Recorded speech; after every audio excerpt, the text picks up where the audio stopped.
सर्वप्रथम शांत बसा ना प्लीज. सर्वप्रथम या ठिकाणी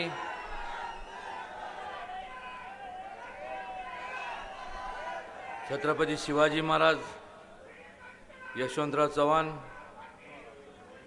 महात्मा ज्योतिबा फुले, डॉक्टर बाबासाहेब आंबेडकर या सर्वांच्या प्रतिमेस व्यक्तिशः माझ्या वतीने आणि व्यासपीठावरती उपस्थित असलेल्या आणि आपण सर्वांच्या वतीने विनम्र अभिवादन करतो. आणि आवर्जून आज या ठिकाणी मला आशीर्वाद देण्याकरता, मला माझं मनोबल वाढवण्याकरता, मला पाठिंबा दर्शवण्याकरता उपस्थित असलेले देशाचे नेते, लाडके नेते आदरणीय खासदार पवारसाहेब, आदरणीय महाराष्ट्र राज्याचे माजी मुख्यमंत्री आदरणीय पृथ्वीराज चव्हाण बाबा,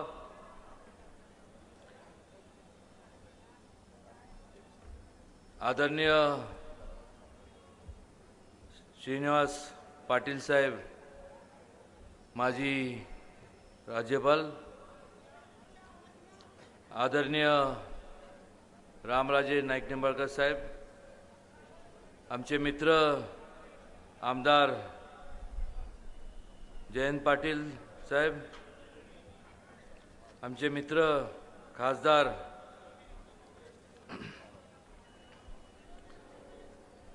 राजू शेट्टी, शेतकऱ्यांचे नेते, नुकतंच ज्यांचं या ठिकाणी पदार्पण झालं असे आदरणीय आमदार हसन मुश्रीफ साहेब, आदरणीय आमदार जोगेंद्र कवाडे सर, आदरणीय विक्रमसिंह पाटणकर सरकार, आमचे मित्र आमदार शशिकांत शिंदे, आमचे बंधुराज आमदार शिवेंद्रराजे,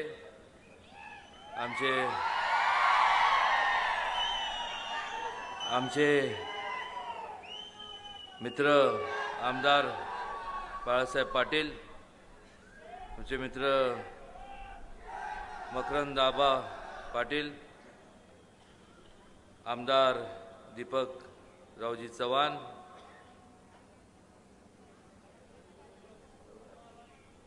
ज्यांची नेहमी आठवण येते असे आबा, आणि आवर्जून या ठिकाणी आलेल्या आमदार सुमनताई पाटील, आमदार आनंदराव नाना,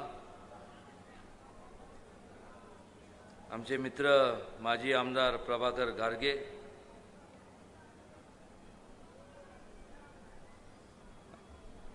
राष्ट्रवादी पक्षाचे अध्यक्ष जिल्हाध्यक्ष माझे मित्र सुनील माने, माननीय महेश शिंदे, माझे मित्र अविनाश मोहिते, नुकतंच या ठिकाणी आलेत असे माझे मित्र आमदार जयकुमार गोरे,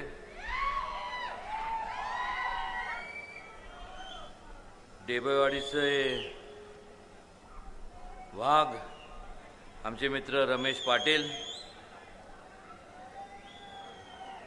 आदरणीय इंद्रजित दादा मोहिते, माझे कॉलेजचे मित्र सत्यजित पाटणकर,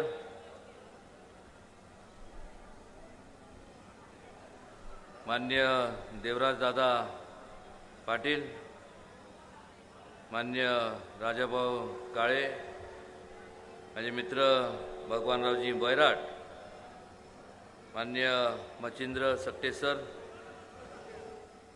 उपस्थित सर्व आजी माजी जिल्हा परिषद सदस्य, सर्व आजी माजी पंचायत समिती सदस्य, सर्व आजी माजी नगरसेवक, उपस्थित सर्व राष्ट्रवादी काँग्रेस मित्रपक्ष चे सर्व मान्यवर पदाधिकारी आणि आवर्जून वेळात वेळ काढून या ठिकाणी उपस्थित आपण सर्व लोकशाहीतले राजे,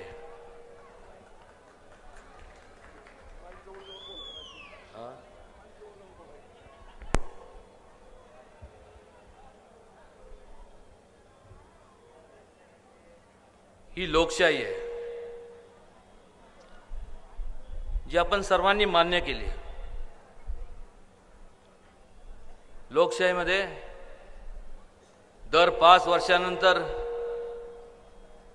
निवडणुकीची प्रक्रिया चालू असते, पण मात्र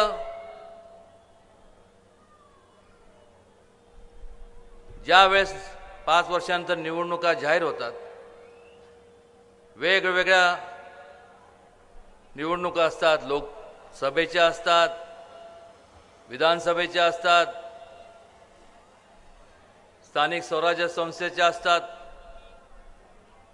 पण प्रामुख्याने आपण विचार करणं गरजेचं आहे की नेमकं आपण निवडणुकीच्या काळात मतदान कोणाला करायचं आणि का करायचं आणि कशासाठी करायचं. कारण की ह्या ठिकाणी व्यासपीठावरती जे सर्व उपस्थित आहे ते एका विशिष्ट विचाराने उपस्थित आहे आणि जेव्हा लोक एका विचाराने एकत्रित येतात त्यावेळेस त्यांना एकत्र ठेवण्याकरता कुठल्या ताकदीची गरज लागत नाही, कारण की त्यांचं उद्दिष्ट हे एक असतं. पण ज्या वेळेस स्वार्थापोटी जेव्हा लोक एकत्र येतात त्यावेळेस त्यांच्या स्वार्थापुरतंच एकत्र येतात. स्वार्थ साधल्यानंतर वेगवेगळ्या दिशेने वाटचाल करतात. हे सांगण्याचं तात्पर्य म्हणजे की आपण सगळ्यांनी विचार केला पाहिजे की गेल्या 5 वर्षापूर्वी ज्यावेळेस निवडणुका जाहीर झाल्या, अत्यंत चांगल्या पद्धतीने लोकांची दिशाभूल केली गेली. हायटेक पद्धतीचा वापर करून मग 3 डायमेन्शनल इफेक्ट, 3D इफेक्ट त्याचा वापर करून उत्कृष्टपणे वक्तव्य करून एक प्रकारे लोकांची अशी दिशाभूल करण्यात आली की समोर बसताना वाटलं की वा, जर आपलं कोण कल्याण करू शकत असेल तर हेच करू शकतात. आणि म्हणून वाटेल ते आश्वासन त्या लोकांनी दिले. त्या आश्वासनाला सर्व जनता देशातली बळी पडली. बेंबीच्या देठापासून ज्यावेळेस त्यांनी वक्तव्य केलं, लोकांना सुद्धा वाटलं की काहीतरी आता खरोखर आता एवढं बोलतात आहे म्हणजे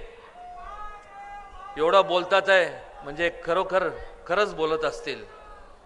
पण ज्या तळमळी बोलले 5 वर्षापूर्वी, ज्या तळागाळातल्या लोकांबद्दल ज्या तळमळीने बोलले, ह्या 5 वर्षाच्या कालावधीमध्ये जर अवस्था जर पाहिली, केवळ महाराष्ट्राची नाही तर देशातली सर्व ठिकाणची अवस्था पाहिली तर त्याच तळागाळातल्या लोकांचा निवडणुकीचा निकाल लागल्यानंतर सोयीप्रमाणे विसर पडला आणि मग ह्या 5 वर्षाच्या काळात अन्यायकारक धोरणं राबवले गेले, निर्णय घेण्यात आले आणि त्याच तळागाळातल्या लोकांना जास्तीत जास्त गाळात घालण्याचं काम करण्यात आलं. आणि मग सुरुवातीच्या काळात मला सुद्धा वाटलं चला बघूया आता काहीतरी चांगलं काहीतरी अपेक्षा होती. ठीक आहे आता लोकांनी एवढं बहुमत दिलंय. दररोज सकाळी लोक आपलं रेडिओ लावायचे आणि रेडिओवरती काय यायचं मन की बात. मन की बात मन की बात मध्ये काय असायचं त्यावेळेस म्हणजे निवडणुकीच्या काळाच्या अगोदरचं म्हणतोय मी. त्या तो काळ होता. आमचं सरकार आलं तर आम्ही गरिबांच्या एक बँकेच्या खात्यात 15 लाख रुपये जमा करू. आमचं सरकार आलं तर शेतकऱ्यांची कर्ज माफी करू. तिसरं आमचं सरकार आलं तर 2 कोटी लोकांना रोजगार देऊ. सगळ्यांनी ऐकलं, मतदान केलं, पटापट जाऊन सगळं चकाचकमध्ये सगळं मतदान करून वा काय मिळालं? इल्ला. आणि मग ज्या वेळेस मी या 5 वर्षात लोकांमध्ये जातो आणि मग ही झाली त्यांची मन की बात त्यावेळेसची. आता समाजात फिरत असताना समाजातल्या लोकांची प्रतिक्रिया मी आपणासमोर मांडतोय. त्या समाजातलाच एक मी घटक आहे. त्या समाजातलेच जसं तुम्ही घटक आहात त्याचपैकी समाजातले व्यासपीठावरती सर्व मान्यवर देखील घटक आहेत.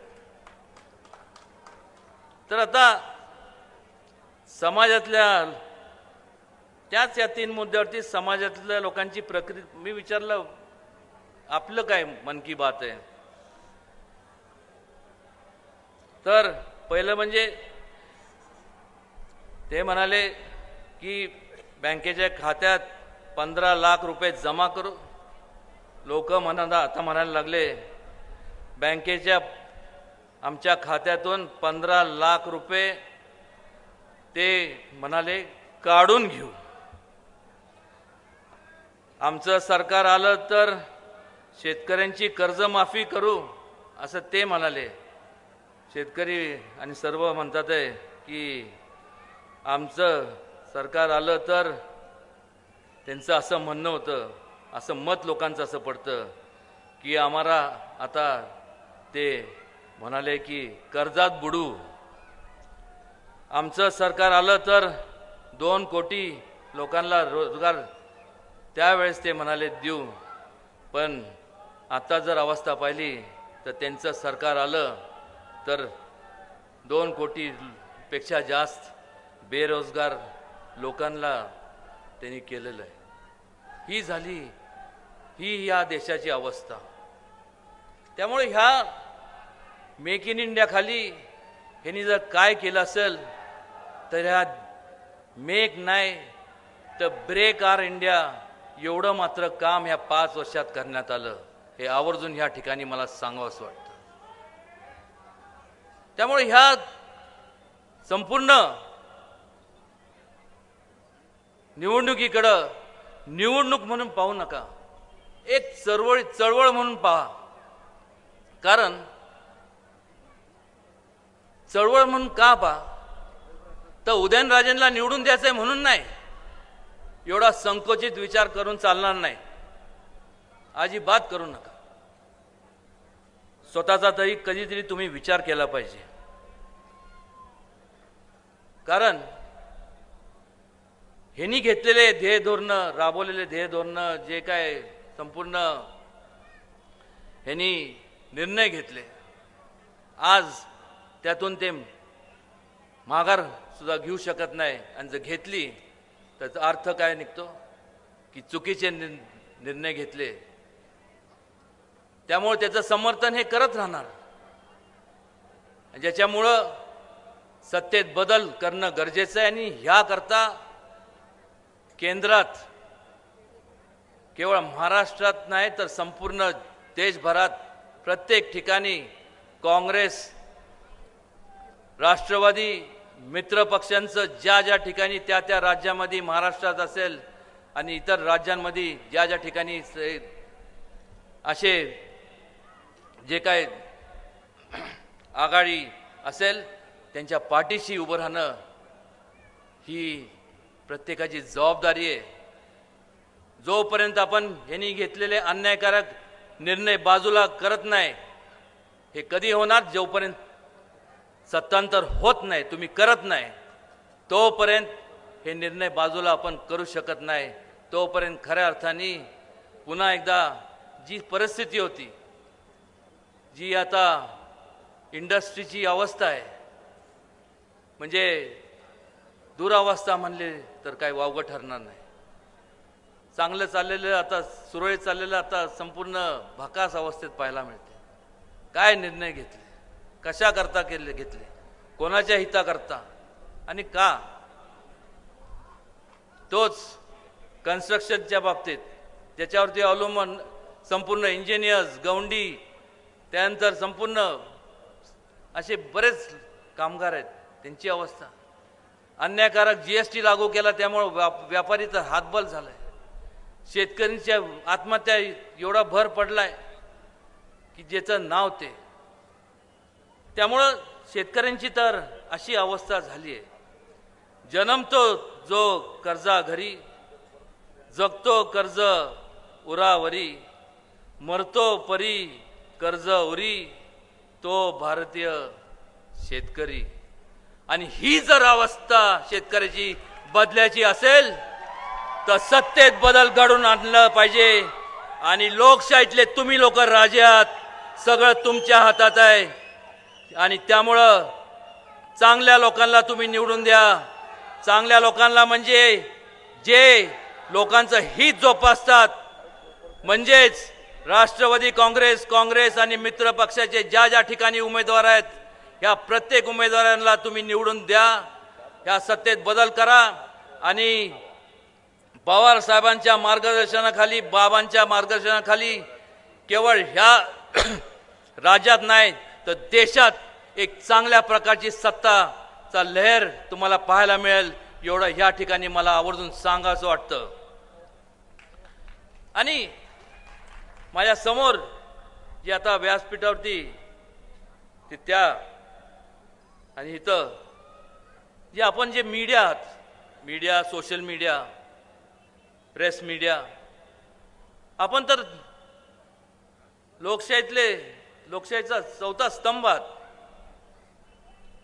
आम्ही एवढ्यापुरतं माझं भाषण मर्यादित आहे किंवा आमच्या सर्वांचं पोचवण्याचं काम तुम्ही लोक करत असता. आणि त्यामुळं लोकांचं हित आपण पाहिलं पाहिजे. लोकांचं हित जेव्हा म्हणतो त्यामुळे तुम्ही सुद्धा या देशाचे नागरिक आहात. देशाचं हित जोपासण्याचं काम केवळ माझं नाही, या व्यासपीठावरती उपस्थित असलेल्या मान्यवरांचं नाही, इथं उपस्थित सर्व लोकशाहीतल्या राजांचं नाही, त्यांचं आमच्या सगळ्यांचं आहे. पण त्यापेक्षा जास्त जर कोणाचं असेल तर तुमचं आहे. कारण तुमच्या हातात संपूर्ण यंत्रणा आहे, लोकांपर्यंत पोचवलं पाहिजे. नाहीतर हा देश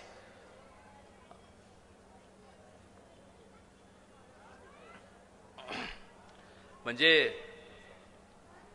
संपूर्ण प्रगतीचा मार्ग तर सोडून द्या, अधोगती पण सोडून द्या, देशोधडीला लागल्याशिवाय राहणार नाही. ह्या प्रकारची अवस्था आज जर निर्णय जर आपण पाहिले, अशी अवस्था या देशाची झालेली आहे. 5 वर्ष हे काय थोडा कालावधी नाही आहे. 5 वर्ष म्हणजे आज सुद्धा या 5 वर्षात जी दुरावस्था झाली आहे तिला पुन्हा सुधारायची असेल तर त्याला काळ जाणार आहे. काळ. आज तुम्ही संपूर्ण जर देशाची अर्थव्यवस्थेचा ग्राफ जर पाहिला, फारसा बरा नाही म्हणल्यानंतर डरमळीत आहे.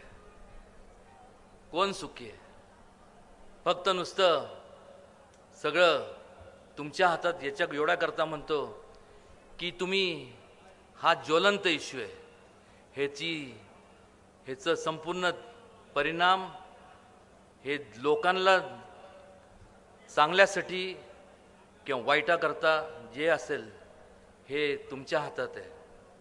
कारण एखाद्या इश्यू असेल त्याचा कृपया करून नॉन इश्यू करू नका.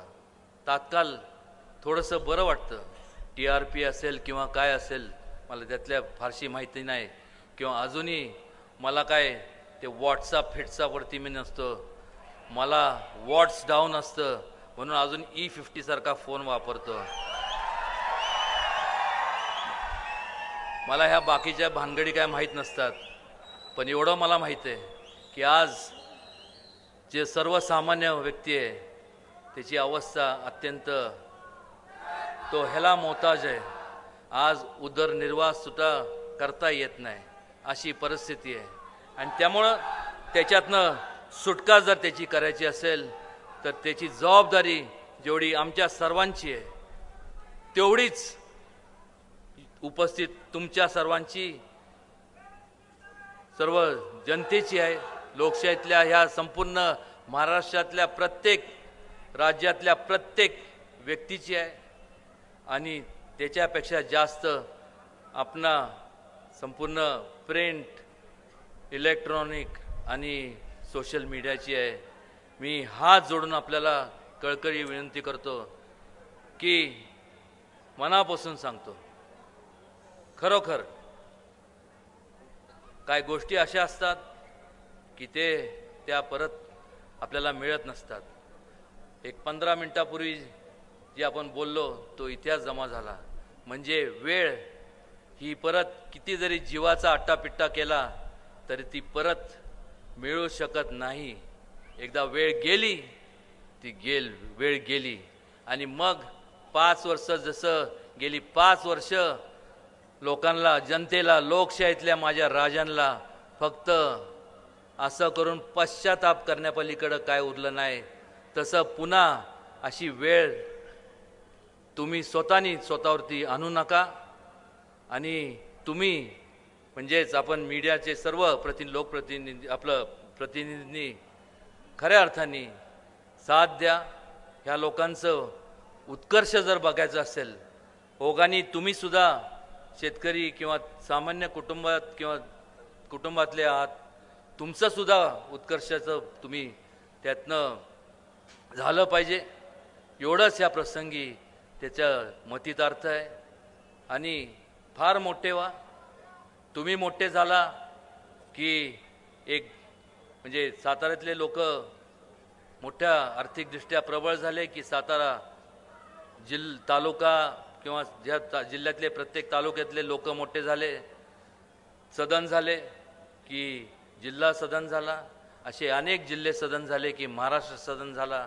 असे अनेक जिल्ह्यात अशी प्रक्रिया राबवली गेली की संपूर्ण आपलं राज्यात, तर असे संपूर्ण देश सदन झाला. तरच खऱ्या अर्थाने हा देश महासत्तेकडे वाटचाल करेल. आणि तरच खऱ्या अर्थाने जे छत्रपती शिवाजी महाराजांना, चव्हाण साहेबांना, त्यानंतर डॉक्टर बाबासाहेब आंबेडकर, महात्मा फुले, असे असंख्य ज्या लोकांनी आपल्या प्राणाची आहुती दिली ह्या देशाकरता, जे क्रांतीवीर असतील, ज्यांनी आपल्या संपूर्ण म्हणजे स्वातंत्र्य सैनिक, ह्या लोकांनी हे जे काय त्यांचं आयुष्याचा श्वास मोजला आपल्याकरता, आपण त्यांना खऱ्या अर्थाने त्यांचं म्हणजे त्यांनी केलेल्या बलिदानचं सार्थक होईल.